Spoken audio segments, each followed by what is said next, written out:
starting first with Andrew Kang, followed by Fong Lee, and then Michael Saylor. This will be followed by a 30 minutes interactive Q&A session with 4 Wall Street equity analysts and 4 Bitcoin analysts. Before we proceed, I will read the Safe Harbor statement.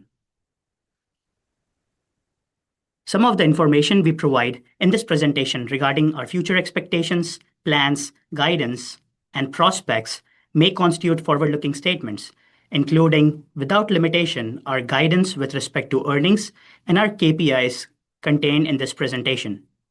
Actual results may differ materially from these forward-looking statements due to various important factors, including fluctuations in the price of Bitcoin and the risk factors discussed in our most recent quarterly report on Form 10-Q filed with the SEC on August 5th, 2025, and our current report on Form 8-K filed with the SEC on October 6th, 2025. We assume no obligation to update these forward-looking statements, which speak only as of today. With that, I will turn the call over to Andrew Kang, the CFO of Strategy.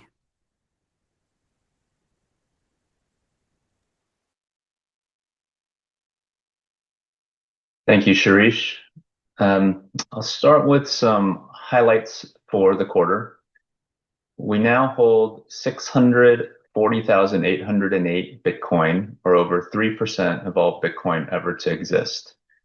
This reinforces the scale and the dominance of our corporate Bitcoin treasury company. We have a market cap of $83 billion, which positions us among top publicly listed companies in the US. And we have 4 listed preferred securities in the market: STRF, STRK, STRD, and STRC, with STRC, or Stretch, being the largest US IPO of 2025 so far, and all which continue to grow in liquidity and investor interest each and every day. We've also raised $19.8 billion in capital year to date to acquire more Bitcoin, and our capital markets platform continues to deepen in liquidity and investor interest, and we continue to show positive performance in our Bitcoin metrics, all central to generating long-term shareholder value. Moving on to EPS results. Turning to our Q3 2025 GAAP financial results, we reported $3.9 billion in operating income, $2.8 billion in net income, and earnings of $8.43 per share. That's a transformative improvement year over year, reflecting a strong performance in Bitcoin, the fair value treatment we now have on our Bitcoin, and disciplined capital raising activities. This marks our second consecutive quarter of significant positive GAAP earnings and over $8 billion in positive earnings in the last 4 quarters. Next slide. Our results for the first 9 months of the year show $12 billion in GAAP operating income, $8.6 billion in net income, and earnings of $27.80 per share, continuing our record-breaking year performance. Moving on to Bitcoin per share. Bitcoin per share, as we introduced last quarter, measures the accretion of Bitcoin on a per-share basis by calculating the ratio between the company's Bitcoin holdings and assumed diluted shares outstanding, here represented in Satoshis. Through October 26th, our Bitcoin per share was 41,370, compared to Bitcoin per share of 39,716 as of July 31st. We are consistently accumulating more Bitcoin per share each quarter, the highest of any Bitcoin treasury company, creating direct and measurable value for our shareholders. Next slide. Since adopting our Bitcoin strategy in 2020, we've consistently increased Bitcoin per share. We began with 56,598 Bitcoin per share in 2020, and as of October 2025, that has grown to 200,197 Bitcoin per share, more than a 3.5 times increase over that period. We've also grown BTC yield year after year through disciplined capital raises and immediate conversion into Bitcoin on our balance sheet, reflecting a 26% BTC yield year to date. This sustained growth reinforces our ability to deliver Bitcoin yield to our shareholders through market cycles and by continuously executing on our capital markets and acquisition strategy. Next slide. Here, we highlight our year-to-date Bitcoin performance metrics versus our full year 2025 targets. Year-to-date, we've achieved a 26% BTC yield compared to our revised full-year target of 30%. Our year-to-date BTC gain is 116,555 BTC, up from 88,000 at the end of Q2, reflecting disciplined capital deployment and the strengthening of our Bitcoin balance sheet. Our BTC gain performance translates into approximately $12.9 billion in BTC dollar gain year to date, compared to our $20 billion full year goal. Next slide. We now hold 640,808 Bitcoin, or $71 billion, purchased at a total cost of $47 billion, or an average $74,000 per Bitcoin. And we now hold approximately 3.1% of all Bitcoin that will ever exist. And as in the past, 100% of our Bitcoin remain fully unencumbered. This next slide highlights the transformation of our balance sheet over the past year and the continued strength we've seen through the third quarter. Year over year, digital assets grew from just under $7 billion in Q3 of 2024 to just over $73 billion in Q3 of 2025, driven by both additional Bitcoin acquisitions and the adoption of fair value accounting at the beginning of the year. The accounting change alone added approximately $18 billion to our digital assets and $12.7 billion to total equity at the time of adoption. Quarter over quarter, digital assets have continued to climb from $64.4 billion in Q2 to $73.2 billion in Q3, alongside steady growth in total equity on our balance sheet, reaching now $58.1 billion at the end of Q3. Overall, fair value accounting has made our balance sheet more transparent for our investors, while execution in introducing innovative digital credit through our preferred equity IPOs this year has continued to expand shareholder equity and reinforce the company's position as the leading Bitcoin treasury company. Next slide. In Q3, we recognized an increase in our Bitcoin holdings from $64.4 billion at the end of Q2 to $73.2 billion at the end of Q3. This increase was made up of $3.9 billion of fair value gain in our Bitcoin holdings, which is due to the change in Bitcoin price between the first and last day of the quarter, and also through the addition of $5 billion of new Bitcoin added to our balance sheet in Q3. Next slide. As of October 24th, our enterprise value was $98 billion with a market cap of $83 billion, which was supported by a Bitcoin net asset value of $71 billion, or 72% of total enterprise value.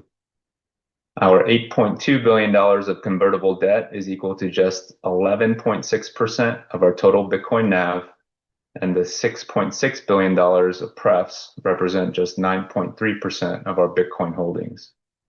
Our annual dividend and interest obligations total $689 million, which is less than 1% of our total Bitcoin, reflecting the efficiency and sustainability of our balance sheet. And our capital structure is built to endure volatility, provide stability, scalability, and long-term shareholder confidence. Next slide. We continue to have $8.2 billion in total notional debt across our converts, with all but two that remain in the money, with a total weighted average maturity of 4.4 years. The total current notional value of our outstanding preferred equity as of October 24th stands at approximately $6.7 billion, up from $6.3 billion as of July 29th. Next slide. Our total annual interest and dividend obligations are $689 million, which consists of $35 million in interest expense on our converts, which is about 42 basis points average cost. And we have $522 million in dividend obligations from our cumulative preferreds, STRF, STRC, and STRK, and an additional $125 million related to our non-cumulative preferred STRD. Here we show we have more than sufficient access to liquidity to manage our total annual interest and dividend obligations through our proven track record of capital raising activities. Our total annual obligations represent only about 1.7% of total capital raised in the last 12 months, and only about 2.6% of total common equity raised in the last 12 months. As a measure of our strong financial performance, our fixed obligations represent only 6.1% of year-to-date GAAP operating income. Next slide. Finally, we are extremely pleased with the IRS interim guidance that was issued on September 30th, which now excludes unrealized gains from our Bitcoin holdings from adjusted financial statement income for purposes of CAMT. Not only does this important clarification directly benefit Strategy, but it also paves the way for other corporations to hold and grow Bitcoin on their balance sheets. We are grateful and appreciative for the support of Treasury, IRS, Congress, and the administration for aligning on the importance of clarifying this specific rule under CAMT and lifting what otherwise would have been an extremely burdensome rule that would have targeted digital assets, and for continuing to support the growth and innovation of the digital asset economy. I'll now turn the call over to Phong Le, Strategy's President and CEO. Thank you. Thank you, Andrew. I will go through an update on our capital markets activity, and then I will review the guidance that we provided for 2025. So first, I want to welcome and invite everybody to join us in 4 months in Las Vegas at the beautiful Wynn Resort for Strategy World 2026 and our 5th annual Bitcoin for Corporations. So hopefully those who are listening or watching this presentation and have been a fan of Strategy software or Strategy and our Bitcoin strategy can come out and join us. So next slide, Shush. So taking a step back, we used to compare ourselves to other companies that held Bitcoin on their balance sheet. And as you know, with over 640,000 Bitcoin and nearly over 3.1% or nearly 3.1% of all the Bitcoin ever to be created in the world, we found it best to compare ourselves to the largest corporate treasuries in the world. You'll see here with $71 billion of Bitcoin on our balance sheet, we're 5th when comparing cash and short-term investments and excluding financial services companies. And our aspiration in the next year is to be number 2, and the next 5 to 10 years to be number 1. And so how do we do that? Next slide. What we've done in the past, in the last 2 years, is raise a significant amount of equity and capital through the capital markets. In 2024, we raised $22.6 million, and about 27% of that, or $6.2 million, was from the convertible debt market. Year to date this year, we've raised $19.8 billion. And what you can see here is the way we've raised it has changed significantly. We've reduced our convertible debt raises to about 10%, and we've increased our raises through prefers to $6 billion, or about 30%. And that has all happened this year. It's really just been since the end of January of 2025 that we've launched our preferred strategy, and it's been very successful so far, year to date. As we start to reduce our reliance on convertible notes, our plan is to allow those to equitize over time.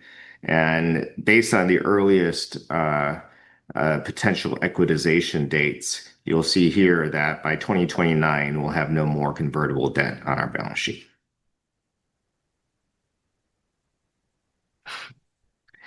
And instead, what we'll do is we'll start to season the preferred market.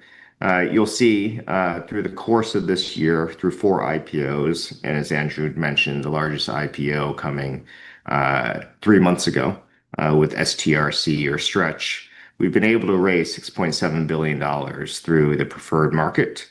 And interestingly, as you look at this, a large portion of that raise has come from the retail market. The initial offering of Strike had about 4% access or raises through retail, and the latest one, Stretch, had about 23% through retail. Next slide, Shrish. So how do we season the market and how do we grow our preferred offerings and raising more capital through our preferred offerings? 3 real techniques that you'll see us continue to use. First is distribution. Recently, in the last month, we've seen more brokerages list our preferreds.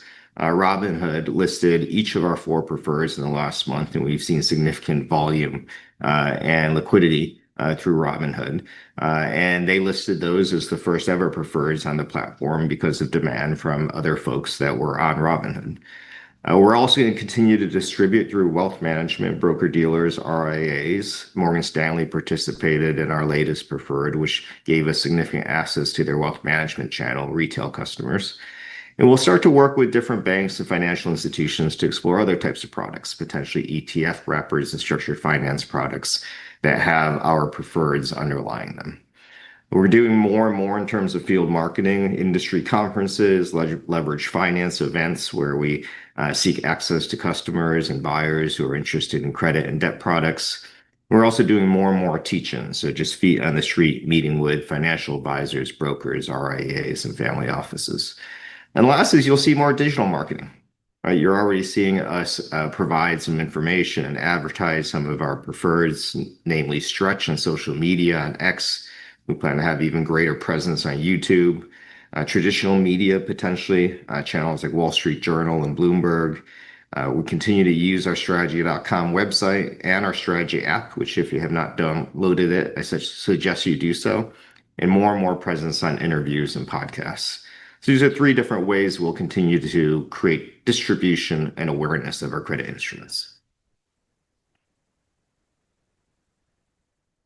The other area of distribution that we are going to look to access with our preferred credit instruments is international expansion. Right? Currently, our products are listed on the NASDAQ and are US-based products, US dollar-based products. But there's a significant access to capital that we can get if we were to, as an example, launch a Canadian product on a Canadian exchange in Canadian dollars, launch a European product on a European exchange, euro, or potentially other areas of the world like Asia or Latin America also. And we think by accessing these markets and by providing new products that are similar to our preferred products like Stretch or Strife, that we can access even greater pools of capital to provide more funding for us to ultimately buy more Bitcoin that's accretive to our shareholders.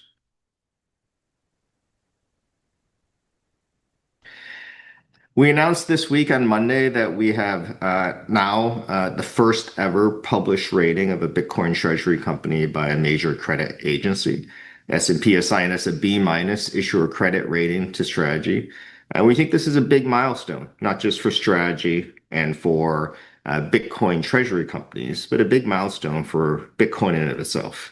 There's been a lot of discussion around whether we think this is a good rating or not a good rating. I think it's a solid starting rating. And I think even more importantly, to have a rating, it gives us access to more pools of capital.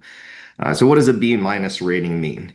By definition, it means that there's a stable outlook and it reflects the expectation that we'll continue to manage our capital structure prudently and we maintain market access. We were rated under a structure that's a framework that's called non-bank financial institutions. That's a framework that the S&P uses to rate us. And importantly, at this point in time, Bitcoin is we don't get any credit for the Bitcoin on our balance sheet when it comes to our rating. It's deducted from our equity, and this drives negative risk-adjusted capital. So what needs to change for the rating to improve? Well, one, I think it's appropriate at some point in time that Bitcoin be treated differently and as a capital asset at full credit, and that would require the risk-adjusted capital or the Basel frameworks to change, or for S&P to change how they look at capital and at Bitcoin as capital. And I think that'll start to happen over time. We see already other banks seeing Bitcoin as potential collateral. We've seen the U.S. housing agencies suggest that Bitcoin should be collateral for mortgages. So as that starts to evolve, I think the risk-adjusted capital and the Basel frameworks will start to evolve, and I think the S&P will evolve in its view on Bitcoin. But it's good to have a stake in the ground. I mentioned the potential equitization of our outstanding convertible debt because these are senior to our preferreds and are at the top of our capital structure in terms of seniority. As these start to roll off, that will start to reduce our maturity risk, and that should also improve our rating. And finally, what we've been doing for the last 5 years, we've demonstrated strong access to capital markets. We demonstrated in 2022 the ability to service our debt during a Bitcoin bear market. As we continue to improve consistent leadership in this area, we'll start to see a better rating too. But I'll go to the next slide, and this is probably the most important point about getting a rating. Because we are now S&P rated, it gives us access to larger pools of capital than we had before. Right? And the unrated credit market is about $2.8 trillion worldwide. And now we have access to what we would call a high yield rated, right? A B- is in the high yield category, which is a market that's about 3 times the size of the existing market that we're in. And over time, our hope is if Bitcoin was to be treated as true capital on our balance sheet, that we would be considered an investment grade rated company. And when we get to that point, we would be able to access a market that's 11x what it is today. So in summary on the S&P rating, I think it's a good starting point, and it's important that we're rated. And I think an agency like a credit agency like S&P validates our company, starts to validate Bitcoin as an asset class, and it's a good starting point for us. The other part of S&P, so their index business has also started to embrace crypto. Right? The S&P 500 has, in successive quarters, added Coinbase, then Block, then Robinhood to their index. And we now meet all of the criteria that's required to be in the S&P 500 index. We're number 131 by market cap of U.S. publicly traded companies. And unlike the NASDAQ 100 that sets its criteria purely by market cap, S&P also has some other criteria. You have to be a U.S. company, U.S. listed, which we are. And you have to have a minimum of $23 billion market cap, which we have, and 250,000 shares traded each month for 6 months, which we have. And you have to have a last quarter with positive earnings. We've had 2 now. And some of the last 4 quarters have to have positive earnings, which we also have. So now that we meet all the criteria, the question we get often is, why are we not included? We don't know exactly, right? This is a S&P 500 process that they don't publish exactly, why someone gets added or not. But first of all, we just became eligible in the last quarter, and eligibility doesn't mean immediate inclusion, and that's pretty typical. Many other highly successful companies, Tesla and the ones I mentioned here, Block and Robinhood, were not included in their first quarter of eligibility. But we hope to access the index and $13 trillion of capital that's tracks the S&P 500 at some point in time. The other big development that's happened really just in the last 3 months with the passage of the Genius Act and with more and more government clarity on regulations related to Bitcoin and related digital assets is big banks further embracing crypto. Morgan Stanley's dropped their restrictions on which wealth clients can now own crypto funds. In fact, they can solicit Bitcoin-backed securities and including Bitcoin-backed ETFs. And they are recommending as much as in some cases 5 to 6% of clients' portfolios owning Bitcoin. They also underwrote our most recent offering, Stretch, and as I mentioned earlier, gave us access to the wealth management channel. Citibank recently launched coverage, the first, I'll call it bulge bracket bank, that's launched coverage on our equity, and they also provide now a price target. And they've announced that they're going to launch crypto custody services next year, which I think is going to be transformative in terms of major banks now custodying Bitcoin and other digital assets. Societe Generale, which is a large bank in France, which became the first major bank to launch dollar-pegged stable coins. And even banks like JP Morgan now are allowing Bitcoin and Ether as collateral with their banks. And I mentioned that Citi has launched coverage on strategy, and they've also given a Bitcoin price target, which is a major improvement. And you'll see here of all the banks that are covering us and all the research analysts that are covering us, there's an average price of Bitcoin for 2025 of 156K, average price at the end of 2026 of $180,000. You'll also see here strong price targets and ratings on all of the banks that are covering strategy. So let me move to 2025 guidance and review the guidance that we provided last quarter and talk through some of the additional guidance that we'll provide this quarter. The first piece is I want to reaffirm the BTC guidance for 2025. This is all assuming a Bitcoin price of $150,000 at year end, which is based off of the consensus targets that I just reviewed. We have a BTC yield target at the end of the year of 30% and a BTC dollar gain target of $20 billion. And we have activities underway to try to achieve those, which include capital raises and such. As for our earnings guidance, I also want to reaffirm what we communicated 3 months ago, which is an operating income target of $34 billion, a net income target of $24 billion, and an EPS target of $80 at the end of this year. Again, all assuming a Bitcoin price of $150,000. Stretch, which we just launched 3 months ago, I also want to reaffirm the guidance that we've given on how we think about the dividend rate. If the 5-day VWAP of the price of Stretch is above $101, we'd recommend a rate decrease or potentially a follow-on offering.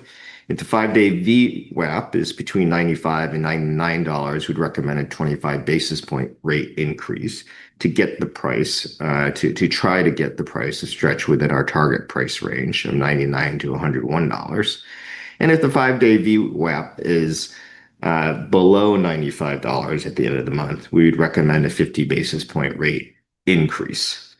And so let me show you what we've done so far since we've launched Stretch and what we will update today as far as our dividend for the next month. So as you recall, when we launched the product in July, we launched with a 9% dividend rate. We increased that to 10% in August. We increased it further to 10.25% in September. And today we're announcing that effective November 1st, we'll increase another 25 basis points our dividend and will be at 10.5% on November 1st, paid monthly. The last guidance I want to talk through is something that's new to this group, which is what we're calling return of capital guidance. And Mike will talk about this a little bit more, but this is a pretty unique feature to all of our preferred equity, which is that the dividends are paid, the dividends that are paid are taxed as a return of capital. And if it's taxed as a return of capital, it means that it's tax deferred until you sell the underlying asset. And so if you hold on to the underlying asset, you can expect that you're paying essentially zero taxes on that. That compares to a qualified dividend, which is at a rate of anywhere between 20 and 35%, depending on the state you live in and the city that you live in the US. And compare it to an interest income, which is what you would pay on something like a money market or a bank account at 37% to 55%. We call these rock dividends. It's a pretty unique feature and one that I think is not as clear and is maybe lost on folks. But when you invest in our preferreds for the foreseeable future, you can expect ROC dividends. And so why do we have ROC dividends? It's fairly unique to our company, which is that we have negative taxable earnings and profits, which is a function of the business that we're in. And it's a function of our intent to buy and hold Bitcoin and not sell Bitcoin, where it's negative from a tax perspective, and not engage in activities that will result in significantly positive taxable earnings and profits. And our guidance here is that we expect that this ROC treatment continues for the foreseeable future, for 10 years or more. And we can impact that guidance, and we can impact our negative E&P with how we run our business. So the summary here is that our preferred dividends are tax-free or tax-deferred, and that we expect that to continue for the foreseeable future. Could be 10 years, could be more than that. So with that, I want to hand it over to our Executive Chairman, Michael Saylor. Thank you, Phong, and thanks for joining us today. I'm really excited to talk to you about digital capital and digital credit. So let's go to the first slide. The first point that I want to make is that Bitcoin has emerged as digital capital. What is digital capital? Digital gold. Capital is a long-term store of value. Bitcoin is a store of value. The US government has embraced Bitcoin as a store of value, and that means every major cabinet member, and I'm showing them here. And of course, the decision that America is going to be the Bitcoin superpower is an endorsement, along with the president's point that you don't ever sell your Bitcoin. Let's go to the next slide. Wall Street has embraced Bitcoin as digital capital. Now you've got 1.5 million Bitcoin held by the spot ETFs, about $170 billion worth. The most successful ETF in the history of Wall Street is IBIT. And IBIT has explosively grown even in the past few months. The daily liquidity in IBIT is now approaching $4 billion or more a day. Open interest in IBIT has gone to more than $50 billion in open interest.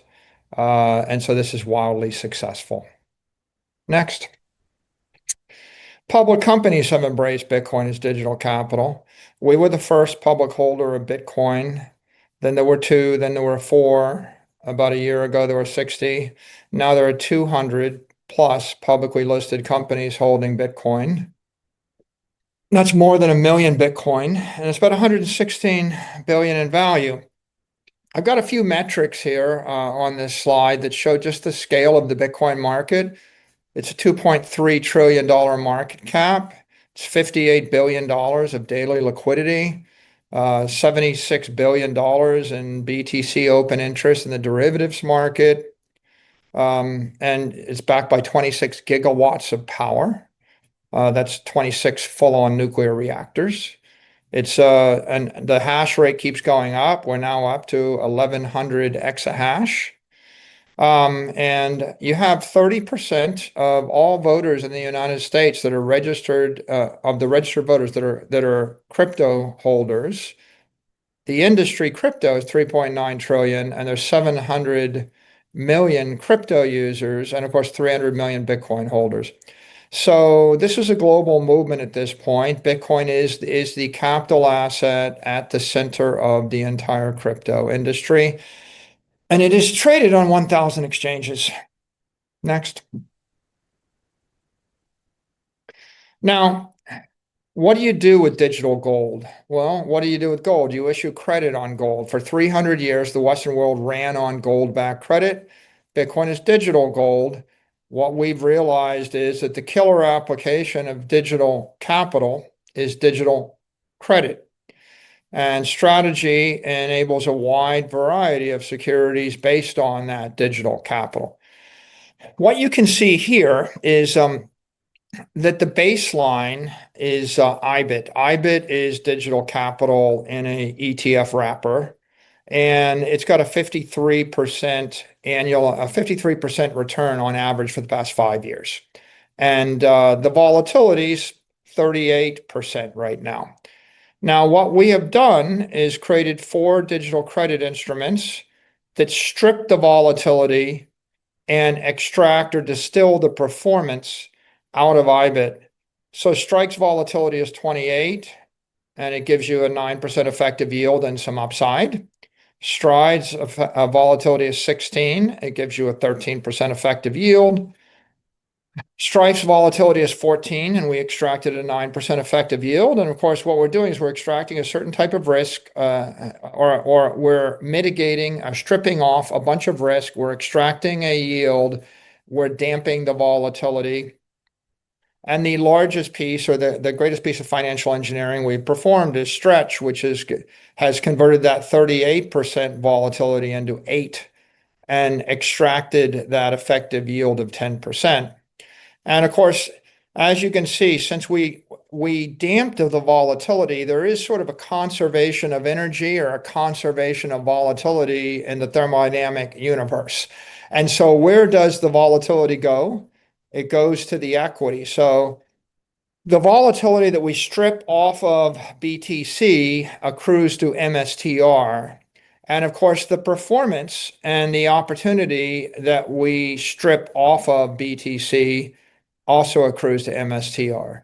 So what you see here is a fairly straightforward financial engineering exercise. We are a structured finance company, and we are starting with a blob of high energy capital, long duration, highly volatile, high performance. We are engineering out different durations, different volatilities, different risk profiles, different performance profiles. We're even transforming it from the BTC currency into the USD or to different currencies. And that is the exercise. Next.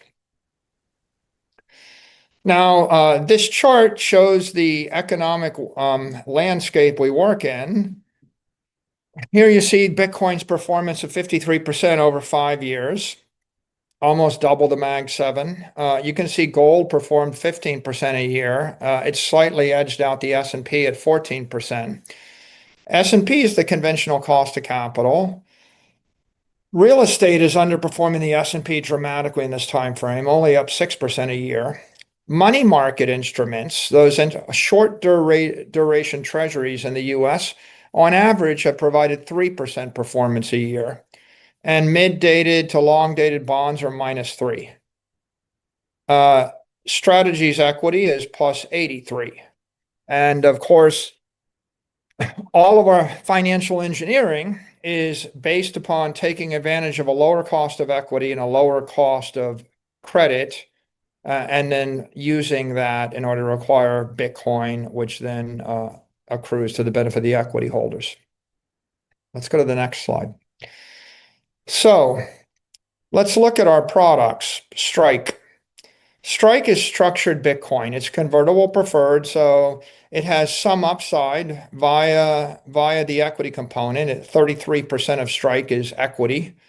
It has some dividend, an 8% dividend at par, right now an effective yield of 9.1%. And then Strike pays ROC dividends, which means they're tax deferred as you step down your basis. And so the tax equivalent adjusted yield is 21.6%. How do you get to that? Well, you take the cost of Strike, you subtract the equity component, and then you look at the effective yield of the remainder, and then you look at the tax adjusted effective yield, and you end up getting to 21.6%. So this is a misunderstood security, but it's got very compelling offers, because on one hand, it's an indefinite, a perpetual duration call option on the stock, and it's also a perpetual dividend. So if you're a very long-term investor that wants the best of both worlds, some upside, some income, and if you want risk stripped away, well, we've got a BTC rating of 5.2, which means that Bitcoin could fall by 80% and you would still be over collateralized. You know, if you bought Bitcoin and it fell by 80%, you lose 80% of your money. If you buy this and Bitcoin falls by 80%, you still keep your money, right? It's a principal protection. And so down here at the bottom, I've got a table, and you can see, the effective yield of the things that Strike competes against are 1 to 4%. And so this is a very unique thing. And it's really it's higher yield, more upside, longer duration than alternative investments. And let's go to the next slide. Stride is our second credit instrument. This is long duration, high yield credit. The effective yield is 12.5%. That makes the tax equivalent yield nearly 20%, 19.9%. It's still 4.8 times over collateralized, so Bitcoin can still fall by 75%. You're still over collateralized. And it's got a duration of 8 years, which is a Macaulay duration. But really what you're getting is you're getting the 10% dividend at par perpetually, forever. And so if you compare it to the universe it competes against, the effective yield on most high yield corporate bonds is 6%, and they're taxable. 6.2%. Leverage loans are 6.8%. They're taxable as normal income. Preferred stock ETF, 6.2%, emerging market debt, 5.6%. So the effective yield of Stride is double, but the tax equivalent yield of Stride is triple. And so you get triple tax equivalent yield with more collateral coverage. This, again, is a misunderstood instrument, but if you're seeking maximum cash flows, right, and if you trust Bitcoin minimally and you trust the company, then this is a very interesting opportunity for you. The next instrument is Strife, STRF. Well, that's long duration senior credit. It's cumulative, and it's got more protections because there are penalties if the company were ever to suspend a dividend, and it's also more highly collateralized. The BTC rating is 7.5. So $7.50 of Bitcoin for every dollar of Strife outstanding. The effective yield is 9.1% because it trades above par, and the tax equivalent yield is 14.4%. So when you look at this against comparable assets, the effective yield is double, the tax equivalent yield is triple, and the collateral coverage is 2 to 3x more. This has got a duration of 11 years, and so longer duration. What that means is that if interest rates move up or move down, there's going to be more volatility on this. If you believe interest rates are going to dive, then this is a great thing. You would like a long duration instrument. If you believe that interest rates are going to go up, then that would be the opposite. You probably wouldn't. Now let's go on to Stretch. Stretch is the highest degree of financial engineering we've engaged in, because with Stretch, our goal was to strip the volatility, compress the duration, convert the BTC into a pure USD yield, and then offer that to the investor. So right now, Stretch is 10.4% effective yield, but that's a tax equivalent yield of 16%. It's just slightly under 6 times over collateralized, and of course, it's the lowest volatility. Our goal with Stretch is, we want to give everybody something that's comparable, something that's competitive with a money market that pays you 10.4% that is tax deferred. If you walk down the street and you say to someone, do you want a convertible bond? Not sure. Do you want a 20-year crypto bond? Not sure. Do you want a crypto junk bond? Not sure. Would you like a bank account that pays you 10% tax deferred? Yeah. Yeah, everybody wants a bank account that pays them 10% tax deferred, right? Why wouldn't you, right? And so this is, to be clear, it's not a bank account. It's not even a money market, but we are structuring it to compete with that source of funds. That's what we call it, treasury credit. It's for corporate treasurers. It's for your family treasury. It's the money that you probably need to spend in the next 12, 24, 36 months. If you didn't need the money for 4 years or more, I would say, you probably ought to go look at buying Bitcoin. If you don't need the money for a decade, you buy Bitcoin. It's a better deal. But if you need the money in 4 months or 8 months or 2 years, or you have 30% of your working capital that's stable, that's a treasury obligation. And right now, your options aren't great. So here we're offering 10.4% effective yield, but 16% tax equivalent yield. If you look at bank accounts, they yield nothing. Money markets are 4% in the US. So this is 4 times better, 4x better than the tax equivalent yield of a money market. Now you'll note it's more volatile, right? The money markets managed to get down to less than 1% or about approximately 1% volatility. We're still 8% volatility, and I think that's in some part because we're still seasoning, and so we are going to continue to work to get this volatility down below 8 to 7 to 6. We got to 5%, about a week ago. We don't know how low we can get it, but our goal is to make it the least volatile of our credit instruments. Let's go to the next slide.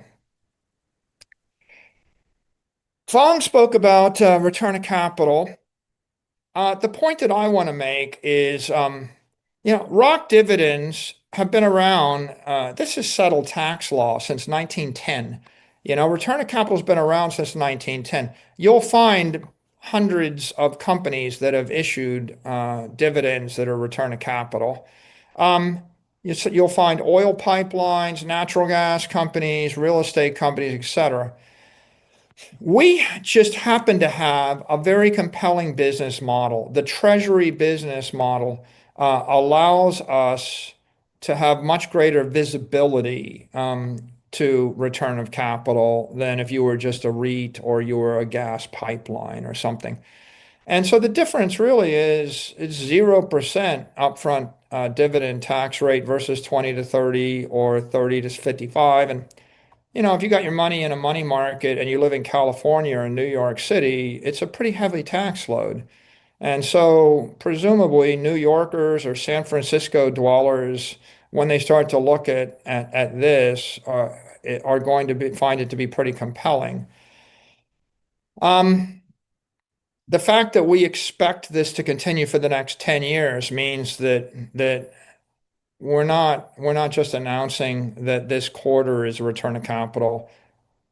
We're expecting the next 40 quarters to be return of capital, and I think that's a pretty material thing.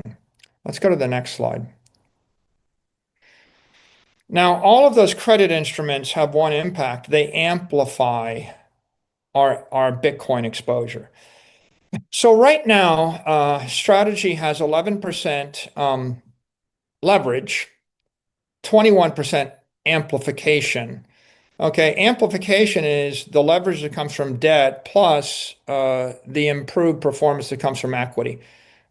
Our goal, our target as a company is to drive leverage to 0. When we equitize the convertible bonds, and if we don't issue any more bonds, and we don't intend to, leverage will go from 11% to 9% to 7 to 5 to 3 to 1 to 0. So our leverage is going to 0. Our target for amplification is to drive the amplification to 30%. So we're going to drive amplification up and drive leverage down.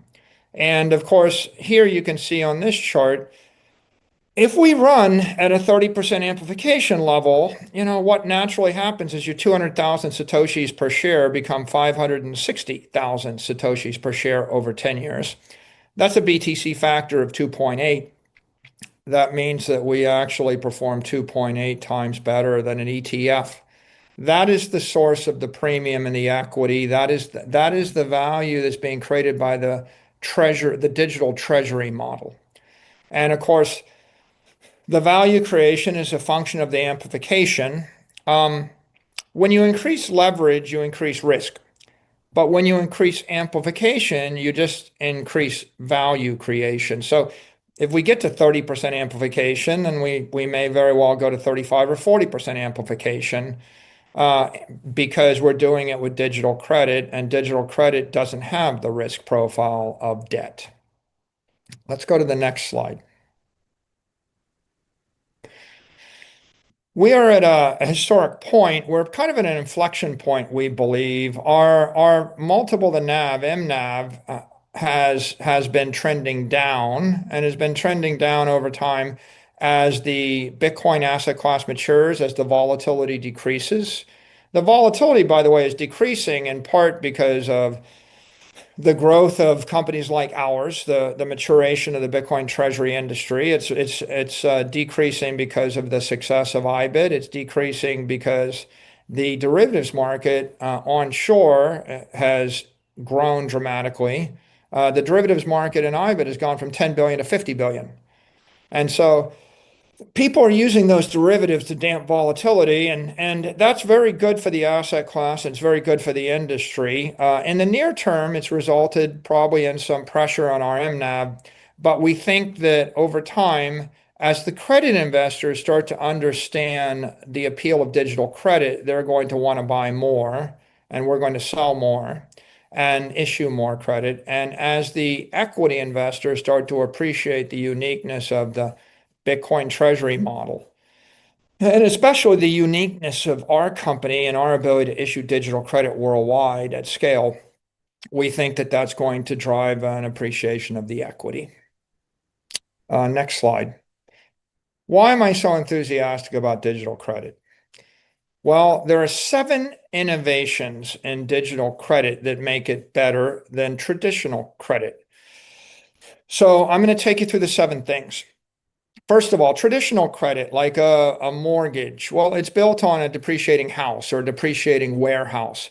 Or traditional credit, it's built on collateral that's a depreciating asset, a bunch of fiat currency, a corporate product, a corporate service, a corporate warehouse, a bunch of hardware, a data center full of NVIDIA chips that are depreciating with a 4-year useful life.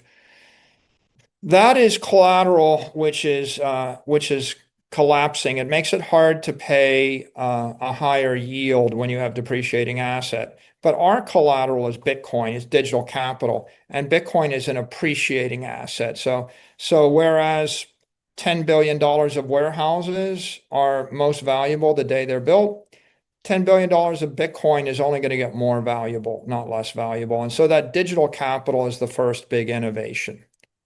Next, the second innovation is we're replacing traditional risk with digital risk. Traditional risk, it's opaque, it's heterogeneous, it's discrete. You own 8,700 houses, or you're exposed to a portfolio of 47 junk bond issuers.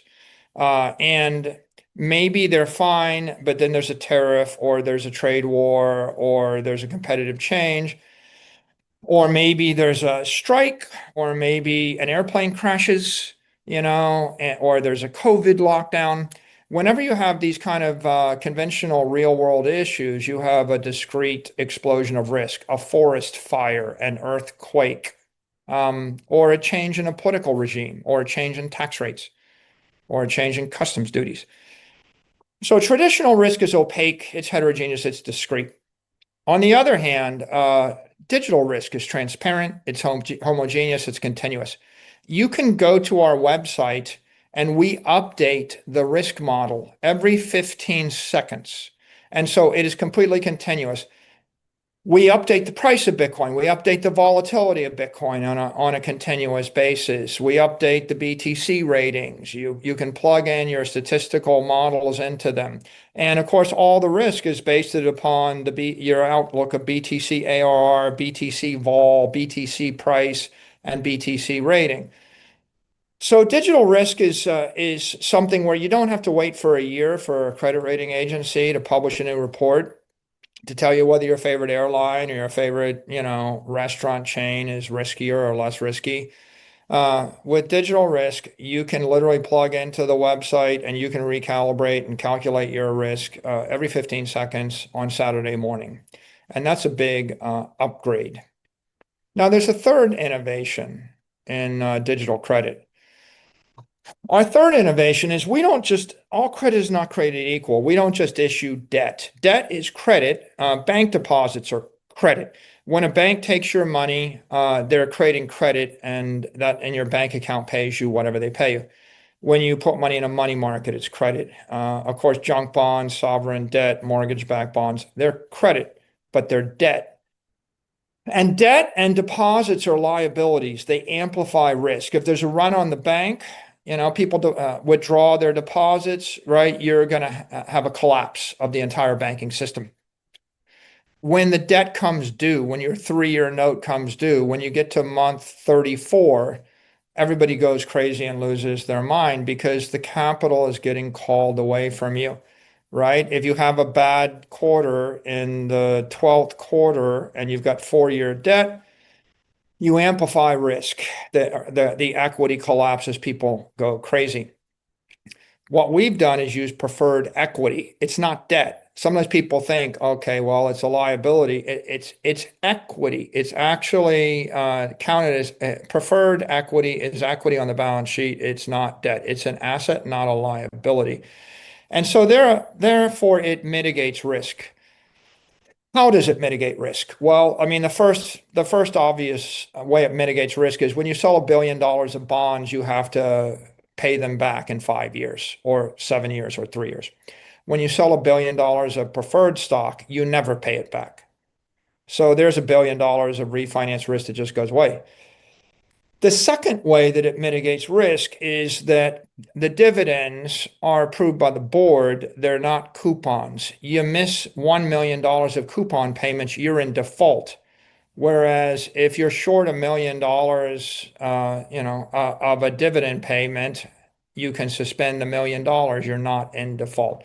So you could think about preferred equity is permanent capital and shock absorbers to the business model of the company, and therefore digital credit based on preferred equity is dramatically better than digital credit or credit that's based upon debt or deposits. The fourth innovation is, we didn't just issue preferred equity. We issued perpetual preferred equity. Sometimes banks or issuers issue equity which has got a 3-year life or a 5-year life or a refinance option or a call option or a put option. That creates some sort of refinance risk or withdrawal risk. But when you have a perpetual equity, it is permanent capital, right? Your bank might have $100 billion that's overnight money. Someone can take the $100 billion away from them. You have $100 billion of debt at your airline. It's going to be taken away from you in 3 to 5 years. When we have $100 billion of preferred equity, we have it forever, like forever, 1,000 years. It just goes on and on and on. Perpetual life. When you have permanent capital, you can make indefinite investments. We can buy Bitcoin to hold for 100 years if we have capital for 100 years. When you have a 5-year junk bond, you can't make a decision that's going to, and the truth is you have to have decisions that are no longer than like 2 or 3 years because you have to keep rolling them because of the refinance and the withdrawal risk. So the perpetual life of the instruments is the fourth big innovation. The fifth big innovation is that we took these securities public. This is public credit. A lot of times people sell their credit instruments via 144A offerings to a private market. It's like I sold it to 50 investors and they're traded over the counter. Those are illiquid. They're unbranded. Can anybody name the 17th tranche of bank credit sold by, one of the large banks in the US? They have CUSIP numbers. They're traded on Bloomberg's between 37 counterparties, and they all know each other. So it's unbranded, it's illiquid, it's local, it's very difficult to buy it. Even if you wanted to buy it, you would need a professional money manager to even find it for you or buy it for you. When you do, there would be 300 basis point credits or bid-ask spreads, very big spreads. The thing traded last 2 weeks ago. That's the problem with private credit. Public credit, like STRC, it's liquid. I mean, it traded nearly $100 million today in the market. It's branded, it's got a name, Stretch. It's global. You can buy it if you're in the UK from your retirement account. It's easy to access. You can buy it on Robinhood. You can buy it on Schwab. And so public securities become public brands. And if you're going to buy a credit instrument, what would you rather have? A credit instrument that's traded by 12 funds in Italy that know each other? Or would you rather have a credit instrument that's held by tens or hundreds of thousands of investors worldwide that all refer to it by the name Stretch? And if it ever gets mispriced or it gets undervalued, they're going to leap in and they're going to put lots of money behind it. When we did the IPO of Stretch, we priced it at 90. We said we're targeting par 100. There were individual investors that bought $250 million of that instrument. 250 million, right? The value of a public security, a public credit instrument, is if someone goes wacky crazy and decides they want to misprice it, there are people that will walk in and they'll buy 50 million or 100 million or 500 million to fix the market because they can. That does not happen in private credit markets. And so public branded global securities are just better. Let's go to the next innovation. Digital creation. You know, ask yourself, how long does it take for a bank to create $1 billion worth of home mortgages? You know, how long does it take to issue $1 million loans? It's very difficult. It's slow, it's expensive, it's labor intensive. So the creation of traditional credit is very hard. The reason that you have banks with 37-floor buildings that have 27,000 people in them is because the creation of credit is expensive and difficult. On the other hand, we can create $1 million of credit, $10 million of credit, $100 million of credit, or $1 billion of credit in 60 seconds on any given trading day. It's all automated, it's efficient, it's instant. So digital creation makes this completely scalable, right? We have a very scalable business model, and you can understand why if someone wanted to buy $10 billion of commercial credit backed by airplanes, it's kind of hard to create the airplanes to back the $10 billion. You can't just create the airplanes in 60 seconds. But we can buy $10 billion of Bitcoin to back $10 billion of digital credit, and we can do it contemporaneous with the demand. So that's the sixth advantage of digital credit. Let's go to the last point. The last point is traditional credit is taxable, whether it's fully taxable as a debt instrument or it's partially taxable as a qualified dividend. Digital credit is tax deferred income, right? We pay ROC dividends. We pay ROC dividends because of the business model, because we have digital capital as the underlying asset, because we have a digital treasury company and a digital treasury company business model. We pay ROC dividends, and ROC dividends are a profound competitive advantage for the credit issuer and for the credit investor. Let's go on. Next slide. Here you can see the value of the Bitcoin treasury model. We have created a flywheel. It's a scalable, tax-efficient, fixed income generator. You issue digital equity and digital credit that's tax deferred. We pay dividends on that credit. They're tax deferred. We purchase Bitcoin with those proceeds and we hold it indefinitely. That's tax deferred. Right? So it's a triple tax deferred business model, scalable, new, never been seen in the history of the capital markets.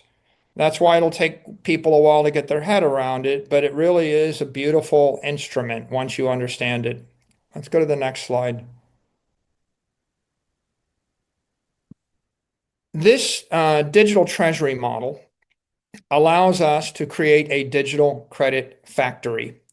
If you look at the company, what we're doing is we're manufacturing USD yield for credit investors, and we're delivering them that yield in the form of ROC dividends. So we're generating tax-deferred dividend yields in USD, and they're giving us capital.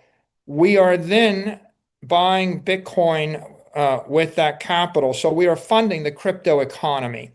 So the crypto economy is the 750 million people that are growing by millions every day that believe in pure global finance, and they're engaged in everything under the sun in 1,000 exchanges.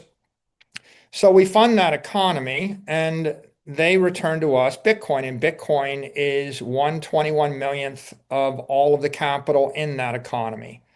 And so the credit investors get their yield, we get our Bitcoin, and then we're shipping and delivering BTC yield to the equity investors. So the equity investors want to outperform Bitcoin, and so the equity investors get amplified BTC exposure, which you can quantify via BTC yield. The credit investors, they get their USD yield. The equity investors, they're getting tax deferred growth. The credit investors get tax deferred dividends. It all creates a very powerful feedback loop. And our long-term forecast is Bitcoin outperforms the S&P. I expect it'll go up 30% over a year for the next 20 years. So we're generating BTC NAV growth, and we're generating operating income, and that is tax deferred. And so it's a very powerful business model once you understand it. Let's go to the next slide. If you want to quantify ROC dividends a little bit better, if you actually have $100 instrument, $100 credit instrument that pays you 10% at par, if you reinvest those dividends every quarter, and it's a taxable dividend, or it's a taxable coupon at 37% tax rate, and that's what a bond would be, or a money market, or a corporate bond, or a junk bond, you're going to have $187 at the end of the 10 years. If you get that payment in a qualified dividend and you pay a 20% tax rate, you're going to have $221 at the end of the 10 years, so it's 18% more. And of course, if you receive those dividends as ROC dividends and reinvest the ROC dividends every quarter for 10 years, you're going to end up with $269 at the end of the period, and that's 44% more. So clearly, ROC dividends are compelling for the investor, and they get more compelling as you live in a higher tax jurisdiction. And as the tax rates go up, they get even more compelling. Let's go to the next slide. So digital credit opportunities, how do you break this down? Next. This is Stretch versus every other credit instrument in the United States on average. What you can see is Stretch is offering 16.5% tax equivalent yield. The hottest thing in traditional credit is private credit. It's 7.6%. Investment grade bonds 4.7, money markets 4.1, commercial paper 3.9, your bank account 40 basis points. So what you can see is Stretch is offering more than double, anything in the traditional credit market, but it looks sort of like 4 times better in the US. Let's think about all the digital credit instruments. What you see here is that digital credit is simply superior to conventional credit. Like the worst instrument or the lowest yielding instrument we have, STRF, Strife, has got a tax equivalent yield of 14.4. It's double the best thing in the traditional credit market. Stretch is quadruple. Stride is 5 times, what you'll get from a money market. And Strike is even higher after you adjust for the equity component. So you can see these numbers are off the charts, and it's going to take a while for credit investors and for the market in general to adjust and digest this. But we believe that digital credit is the killer app of digital capital. And we believe that the most compelling business model is a digital treasury company built on digital capital, issuing digital credit. And this chart shows you why. Now, this is the US. The US has the highest risk-free rates in the Western world. So let's look at the next chart. What I'm showing you here is the stretch rate. It's our short duration, sort of 1 month adjusting credit instrument versus the 1 month rate for the US dollar. And then let's look at, at the currency in Australia, it's 3.5%. Canadian 1 month rate is 2.7%. Korean won 2.5. European 1.9 and falling. Singapore 1.4, JPY, the yen is 50 basis points, and the Swiss franc is negative. So, what you might take away from this is that we have an opportunity, not just in the US, but in the Middle East, in Great Britain, in Australia, in Canada, in Korea, and everywhere in Europe, in Singapore, in Japan, and in Switzerland. And we're studying each of these markets, and we're thinking very hard because we can create a digital credit instrument in Great British pounds or in Canadian or in euros or in Swiss francs. So we create the currency we want, we put the appropriate amount of risk on it, we strip away the duration, and then we start selling pure yield. That is the compelling use case. And so are we on a mission? Yeah, we're on a mission. We're on a mission to basically give everybody a bank account that yields 10%, or in this case, a money market that yields 16.5% tax equivalent, right? We want to change people's view toward money, change their view toward credit, and it's not very complicated to figure out why you might want to do it. And I don't think it'll be complicated for people to figure out why they might want to own these instruments. Next slide. So let me just end with an observation. We're in the business of creating digital equity by harnessing digital capital and using the digital capital to create digital credit instruments. So the equity, MSTR, is digital equity. If you want amplified BTC, because you kind of want enhanced exposure to digital capital and you want exposure to digital credit, then you would buy the equity. The price you'll pay is 62 vol. It'll be very volatile. Now, the next option you have is Bitcoin. And so let's look at that. If what you want is to strip away the counterparty risk and the currency risk, right? And you want a long-term store of value, you don't buy the equity, you buy BTC, and that's 42 vol. Now, what if you want a mixture of upside and quarterly income? You would buy Strike, 28 vol. If you just want to maximize your cash flows, then you would buy STRD, 16 vol. And if your idea is you want the highest seniority and the greatest degree of investor protection, then you would go to Strife and you get a lower vol, 14 vol. And then the final option, of course, is if you're looking for stability, simplicity, and minimal volatility, you go to a treasury credit instrument, which is STRC, Stretch. And when you put all these things on the same chart, I think it becomes pretty clear what we're doing and why we're doing it. And every one of these instruments is aimed at a different type of investor. We couldn't create the credit without the equity and without the capital. And of course, they're all reflexive, right? The more credit we sell, the better it is for BTC and for the equity. And as the equity appreciates, that's good for the credit and that's good for BTC. And as Bitcoin appreciates, that's good for the credit, that's good for the equity. So it's a very elegant business. We're very blessed, and we feel honored to have the opportunity, and couldn't be more excited about it. Let's go to the next slide. So what I would say here is if you're not sure what you want and you've listened to me so far, then you want stretch, right? For those people that aren't sure what they think about Bitcoin or how they feel about the company or digital credit or anything, right? The simplest idea is 10.5% dividends paid monthly for those who like money. It's just that simple. You like money, you trust the company, but you don't understand anything else. You collect 10.5% dividends. They're tax deferred. They're paid monthly.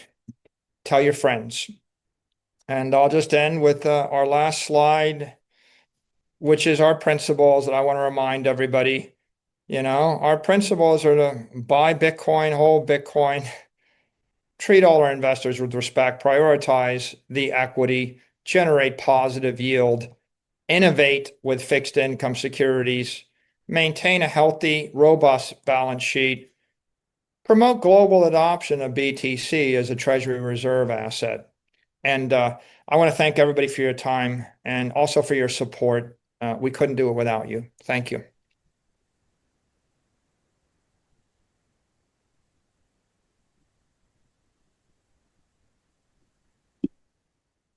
Thank you, Michael.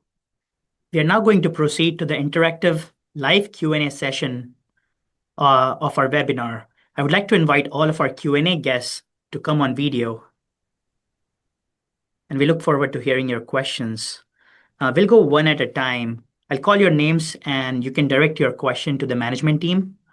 For the first question, I would like to invite Andrew Hart, a research analyst from BTIG. Andrew?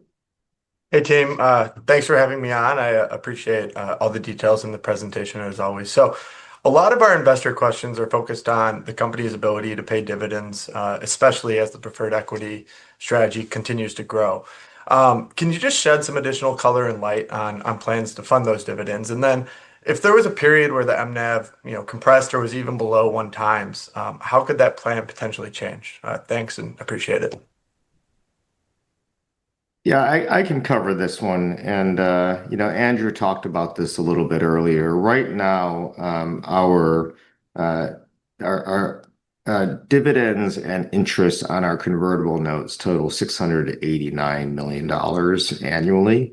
And our primary strategy, when our MNAV is above 1, is to fund that through ATM issuances.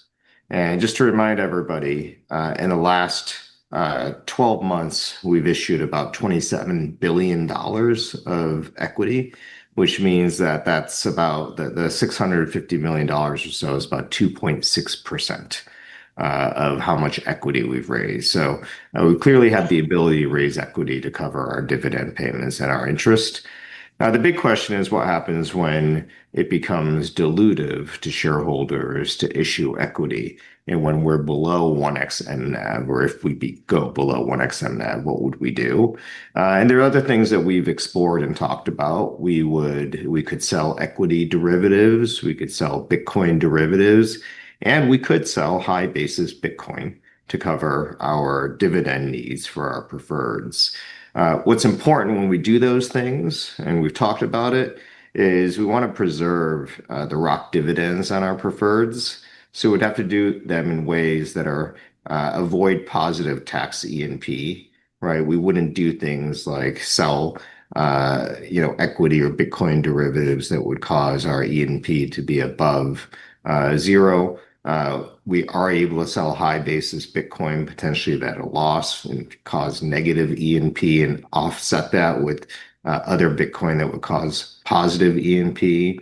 We wouldn't sell the software business. I know there are questions about that because that would cause income and positive E&P. And so we want to preserve the ROC dividends, the preferable tax deferred treatment of our preferreds. So those are some of the things that we would do in that scenario. We don't anticipate that scenario, but we do have plans in place. Thanks, Tom. Thank you. For the next question, I would like to invite Pierre Rochard. Hey, thank you for organizing this, and thank you for the invitation. it was mentioned that there would be marketing and advertising around the preferreds. What do you anticipate that expense looking like, and what the return on investment would be for those efforts? I can cover that. We're just starting to get into this. You just saw one of our advertisements for those who like money stretch, right? And so we'll start to experiment with paid advertising on platforms like an X or a YouTube. I think whatever the expense is, it would be uh, quite minimal compared to the increased inflows that we hope to drive into our preferreds, right? And I think we've gone through in the past. If we're able to raise an incremental $1 billion in a preferred, we immediately turn around, buy Bitcoin, and that's immediately accretive to Bitcoin yield and Bitcoin per share. I don't expect we're going to spend a ton of money up front. We'll experiment and see what are the right channels and um, what causes people to wake up and understand the Bitcoin credit machine that we have. And then in addition to just digital marketing, we're out meeting with investors, meeting with potential investors quite a bit now. And I think there's just an about a feet on the street between Mike, myself, Andrew, Sharish, CJ, and the entire team. Yeah, I would just piggyback on that by saying I just spent a lot of time in the Schwab studios and recording content that go on the Schwab network. I was in Vegas at Money 2020. I was in Austin at a credit conference. I'll be in Naples, Palm Beach. Got a big road show throughout the Middle East for a week and a half coming up. So there's a lot of outreach. We get invited to speak at a lot of conferences. We also get invited to speak on television, right? So, some of the better marketing channels is just go on Bloomberg, go on Fox, go on CNBC. And I think that the difference between what we're doing now and what we were doing a year ago is a year ago, people said, well, what is Bitcoin? Is it going away? And can you sell me on Bitcoin? Now we're beyond the Bitcoin going away. Everybody's embraced it as digital gold. Now, when we go on Bloomberg or Fox or CNBC, we're saying, stretch, it's 10.5% dividends tax deferred. You might want to check it out. So we have it. By the way, you know how I used to say it takes 1,000 hours to understand Bitcoin or 100 hours to figure this out? It doesn't take that many hours to figure out that something that yields 10.5% tax deferred is better than your existing money market or bank account. So we've got simpler messages and we're taking them to every channel. We will try TradFi. We don't think we can sell the Bitcoin message in 30 seconds to 70-year-old conservative traditional retirees. But we do think that we can sell stretch in 15 seconds or 30 seconds to military retirees, that want to live happily ever after. And we know this anecdotally because it's happening everywhere we go, everybody we talk to, it's the simplest product for us to explain. It's hard to sell convertible bonds. It's hard to sell 30-year crypto bonds. It's hard to sell, Bitcoin to the rank and file, but everybody wants a bank account that pays 10% that you don't have to pay tax on. So, we're going to work every possible marketing channel and in order to get the word out. And the good news there is we're getting an avalanche of requests to speak. Everybody wants to talk to us now. Right. So just around the time that everybody wants to interview us, everybody wants to talk to us, we have the simplest message. You can put it in 30 seconds. And so it's a very exciting time for marketing. Thank you, Pierre. For the Yeah, next thank you. question, I'd like to invite Mark Palmer, a research analyst from Benchmark. Yes, thanks, and thanks for taking my questions. Um, we have already seen the beginnings of consolidation within the digital asset treasury space. Um, is there a circumstance under which Strategy would step into the market as an acquirer of a Bitcoin treasury company that was trading at a materially lower MNAV in a transaction that would be, by definition, accretive as a means of accelerating its acquisition of Bitcoins? I'll give my opinion, and then Phong can chime in. We've done 84 acquisitions of Bitcoin, and every one of them was homogeneous, transparent, and you could instantly calculate whether it's accretive or dilutive, and they were generally all accretive. And our focus is to do high-speed, transparent digital transactions, and sell digital credit and buy Bitcoin. And we think that it's a big advantage of the company that the business model is so transparent, predictable, clear. Because the business model is predictable, that makes it easy for the equity analyst to make their decisions. And it also makes it easy for the credit analyst to assess the credit quality. So generally, we don't have any plans to pursue M&A activity, even if it would look to be potentially accretive.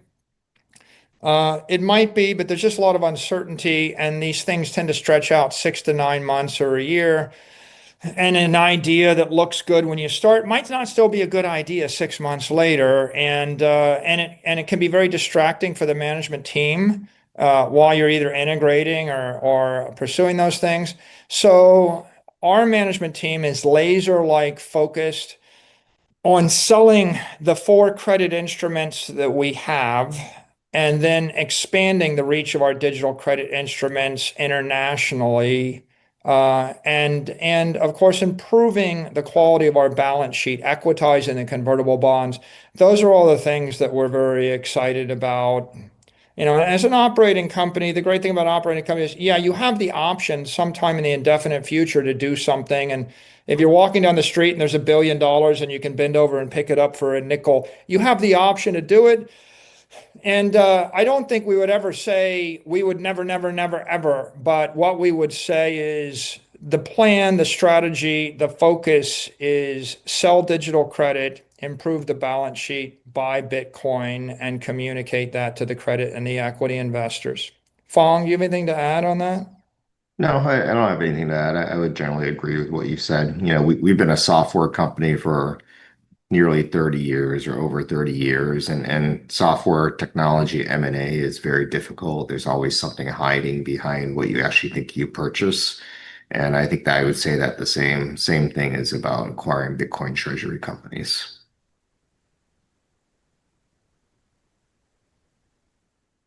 Okay. And just one more question. With regard to your intention to tap international markets from a capital raising perspective, is the idea that you would effectively market the same for perpetual preferred instruments that you currently have, but just to different markets around the world? Or would you be designing new instruments that were specific to those geographies? Thank you. It'll be the latter.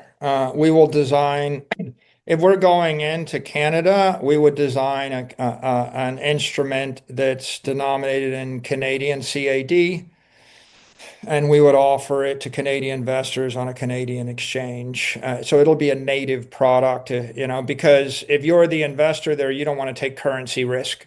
And if we go into Europe, we would create a euro-denominated instrument. And we would offer something that represents everything we've learned from the first 4 credit instruments. If we could improve it, we would. But primarily, the Europeans want a euro currency instrument in Europe, and every international investor does. What we've discovered is, a lot of European investors, they can buy the American instrument. So if they wanted a USD dollar-based treasury credit instrument, they would buy Stretch.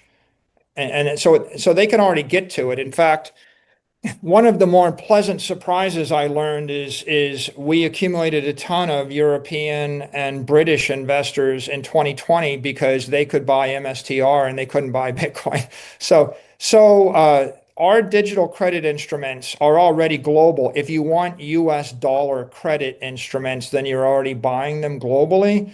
We think the big unlock is that we can create a digital credit in any currency. We can take JPY risk, or we can take euro. We can solve that problem. And there's people that will buy $1 billion of something if they don't have to take the currency risk, and they'll buy nothing if they have to take the currency risk. So our job is to bridge that capital divide. And so when we do it, we'll do it with a native instrument and a native currency on a native exchange that is going to be presumably the most compelling credit instrument in that capital market that anybody's ever seen. Thank you, Mark. For the next question, I would like to invite Natalie Brunel. Thank you so much for including me. Beyond Bitcoin price action, can you identify 2 or 3 very specific challenges that are serving as headwinds for the growth and performance of Strategy and even the Bitcoin treasury industry more broadly, and what actions can be taken to overcome those? I think Phong highlighted some of them in the discussion of S&P credit ratings issues. Right? The fact that Bitcoin is not viewed as capital by the traditional credit ratings industry. So I think the view of Bitcoin and the collateral value of Bitcoin and the traditional views under the Basel rules, under the rules that govern our banking system, our insurance companies, and our credit rating agencies, I think that that's a structural thing. Like when FASB didn't allow you to recognize gains, but they made you recognize losses, and you had indefinite intangible accounting, that was pretty crippling. I think that we fixed that, and I think that fixing capital risk rules, will be a big one. I think the second is banking acceptance, custody, and credit, banks issuing credit on Bitcoin. So we're hearing rumors, and we've heard, that a number of major banks in the US in the first half of 2026 will start to buy Bitcoin, sell Bitcoin, custody Bitcoin, and issue credit and margin lines against the native Bitcoin asset. That will be great for them. That will be great for Bitcoin. That will be great for us. That will accelerate adoption. And so I would say that neither of these are things that I would ask for government help for. Like, we don't need a law to fix it. What we do need to do is lobby the banks, lobby the insurance companies.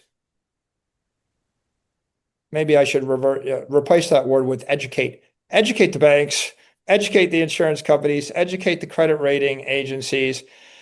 And then finally, educate the traditional fixed income investor, the retiree, and the corporate treasurer. Educate them that there actually now is a better option. And so I think that's what we need to do in order to grow the industry right now. That's going to be our focus over the next few years. Thank you. Thanks, Natalie. For the next question, I would like to invite Brian Dobson, research analyst from Clear Street. Yeah, so you received a credit rating, and I agree that that's a very important first step to opening doors at pension funds and insurance companies.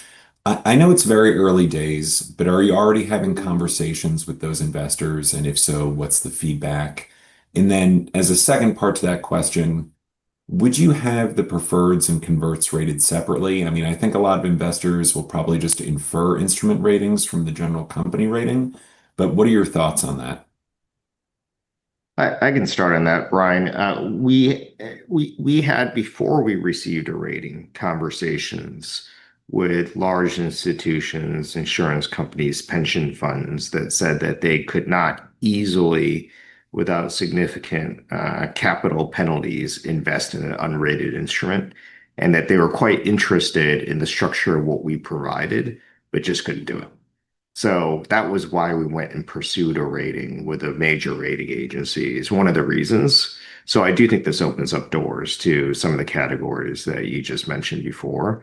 And I think, it's not going to be an avalanche like tomorrow, but as we go out and market and Mike has discussions and I and Andrew all go out in the market and we start talking to these folks, I think their thought process will certainly change over time. Yeah, and then I just wanted to follow up on an earlier question about selling into Asia and Europe. Both of those markets represent or have, rather unique regulatory hurdles. I guess how far along are you in those markets? We're pretty far along, and you're right. That's part of the reason why we need to create products that are very specific. What exchange? Is it retail focused? Is it institutional focused? Is it regulated? Is it unregulated? What is the tax regime?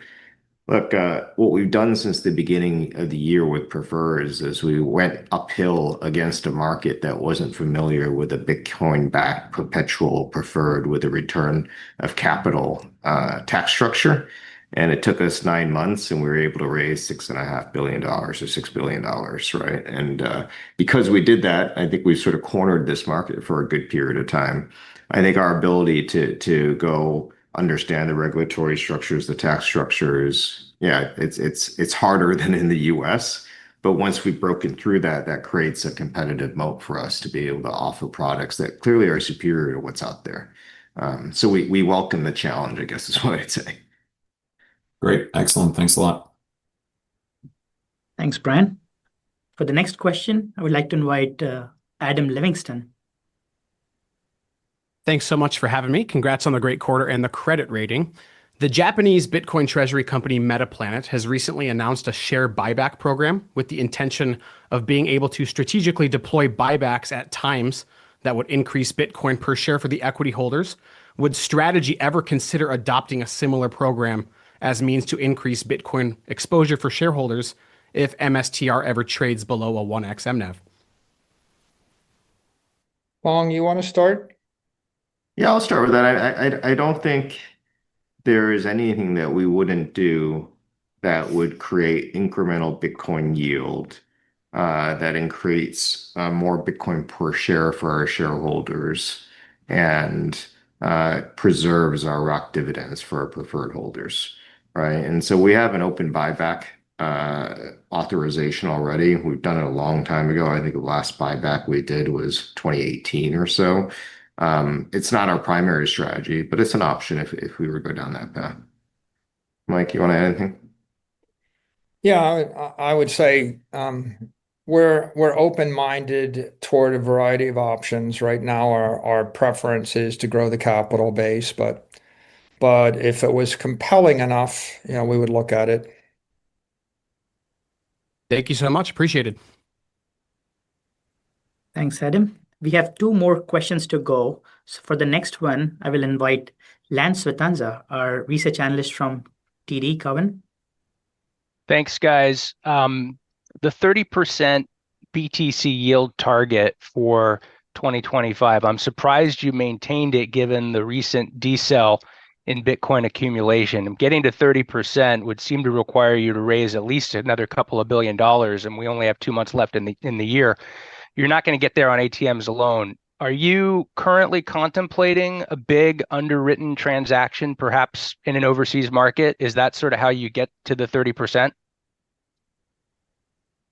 Yeah, we need to raise roughly $2 billion, in a non-dilutive fashion to our of capital, and you've seen us do that at quick pace in a short period of time. We have 2 months left to go, and so we'll be racing, and we'll see what we can accomplish. Right? We're always working, always trying new things, developing new things, and this credit factory that Mike talks about, we're very bullish on. Obviously, we can't say exactly what we're going to do when, but it's 2 good months, 60 days, right before the holidays.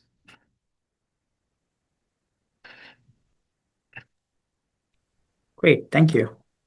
And for the last question, I will invite Ben Workman from Strive. Thank you, Shirish, and thank you guys for taking my question. Over the last 12 months, Strategy has been extremely successful at building the capital base and expanding the balance sheet. using primarily equity in the IPOs from the preferred markets. And over that 12 months, you saw MSTR underperform Bitcoin in a fairly significant manner.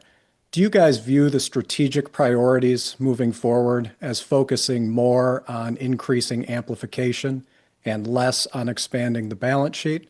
And how has this past year informed your go-forward strategy and how you might prioritize the prefs over the common equity moving forward? Thank you. Yeah, that's an open-ended question. So I'll start and then Fong or Andrew may have something to add. Yeah, clearly, with equity, I would say if you're going to own Bitcoin, you need a 4-year or longer time horizon. If you're going to own amplified Bitcoin, a company that aims to be more volatile than Bitcoin, you can't have a lower time horizon. So you probably need a longer time horizon. So we manage the company such that we think 10 years from now, we're going to create an insane amount of shareholder value. And that doesn't mean we're looking for 10-year payoffs. We're generally thinking if it doesn't return what we expected within 4 years, we'd be very disappointed. But we never do anything where we demand to get the payback in 4 months. And so we don't have a 4-month time horizon or even a year time horizon. And we think that generally, I would say if your time horizon is 12 weeks, you should own the STRC, right? You really should go to the short end of the risk curve and the short end of the duration curve because that one we're trying to strip volatility away. And if your time horizon is 10 years, and if you are Bitcoin maxi, then maybe you like the equity or you like Bitcoin. The credit instruments, I would say if we wanted to raise the max amount of capital, then we could do two things that we don't do. One thing we could do is we could just open up the ATM and we could sell stock at any MNAV any week all the time. And what you've seen is we don't do that. After the red sweep, when there was a massive enthusiasm, we would sell $1 billion or $2 or $3 billion of stock, like a billion in a week or 2 billion in a week. And so you see, we're not shy when the market is strong and the premiums are high. We would go very hard, but you see a lot of weeks where we sell nothing. And we could have sold $1 billion of equity a week. We chose not to sell any equity. If the equity is weak and it's crashing, it's almost certain. In fact, it is certain we're not the ones doing it, right? We're watching, right? Because our view is we only sell into strength and we only sell into strength when we like the premium. So we have actively decided we don't want to maximize capital by selling equity. And then I think the other thing is, just like we could raise $1 billion of equity in a few days if we wanted to, I could also pick up the phone and I could raise $1 billion overnight in debt. If I just said we wanted to do a pipe deal with a debt investor, I would have 12 firms over the weekend. And by Monday morning, we could have raised $2, $3, $4, $5, $6 billion. They would be licking their chops and delighted to give us the capital. They would want to be senior to all the other creditors in the capital structure. And what they would do is they would undermine the creditworthiness of the preferred instruments that we actually want to sell. So you could just assume with our 75 billion of capital right now, we've already chosen not to raise 20 billion or 30 billion. We could be $100 billion, but we'd be 100 billion and the risk profile, the leverage wouldn't be 11%. The leverage, would go up, and so we actively decided that we don't want to generate leverage, right? We're literally on a path to drive leverage down. We're also on a path, we've decided we don't want to do deals that don't have positive BTC yield. But more importantly, we're on a mission. The mission is to create the digital credit market. So I think the company has two speeds. Well, maybe more than two speeds. When we're coasting, when the credit markets don't offer us anything compelling and the equity markets aren't compelling, we are coasting. And in my mind, I think that that is a $75 billion company growing 30% a year for the next 20 years. So that is an idle. And then for those of you who know me, you know I believe in the Hippocratic Oath, do no harm. And so the risk-free rate, the company is going to get the 30% a year for 20 years if we take no risk. So what can we do where we feel like it's worthwhile? And of course, if we sell credit, we can take that 30% to 40% or to 50%. But we have an agenda here. The agenda is not to artfully manage the balance sheet. It's like if you told me, well, you could issue $10 billion of junk 5 to 7 years and roll them every year and roll them every quarter, and you could pursue a credit strategy based on debt that gets you a lot more capital, and you're continually rolling it. And you would do that with 144A offerings. We could fire up a $2 billion 144A offering next week, and we just go do it. But the point is, we don't want to be the revolutionary company that adopted digital capital that grew the company with conventional traditional credit. We want to be the revolutionary company that discovered digital capital that then went on to discover and found the digital credit market. And when you're just rolling a bunch of 5 to 7 year bonds, and when you're opportunistic, then you're careening toward the future with an advantage. I want MSTR to stand for monster. We want to create a monster company. We don't want to careen toward the future with an advantage. We don't want to be the talented fighter, that kind of wins and loses and mostly wins and is a little bit sloppy and undisciplined. We want to create the digital credit instruments that are 2 to 4 times better than everything in the $300 trillion market, and we want to eat the world, right? And we want to sell $100 billion of them, and after we sell 10 billion, then 20 billion, then 40 billion, then 80 billion, when people go, well, aren't you levered? We want to say, well, actually our leverage is 0. Huh? What? Wait, what? We have 30% amplification, but we don't have 100 billion of debt. We have 100 billion of equity that happens to actually amplify the common equity. Let me educate you on a new way to build a company. So I would say you want to boil that down. It's a very disciplined growth strategy. We would rather coast and have a bulletproof balance sheet and a $75 billion company growing 30% a year than to stretch for capital or stretch for some kind of yield, but undermine the balance sheet and take on credit risk. Because someone says, I'll give you $10 billion tomorrow, and it's senior to STRC. We just created volatility, and we crumpled the credit of the instrument that is going to provide a comfortable retirement to 1 billion people. I don't want to be the dude that made a good trade that made 25 or made $50 billion by trading Bitcoin by using cheap corporate money. We don't want to be the company that made 25 or $50 billion or a Hail Mary, or maybe we lost it by whatever, borrowing money, however we can get it to buy Bitcoin. We want to be the company that provided a comfortable retirement to 1 billion people and changed the world, right? We want to change the monetary system. I want everybody to get up in America and say, I'm not getting paid 10% tax deferred from my bank or from my money market. That's not fair. That's an abomination.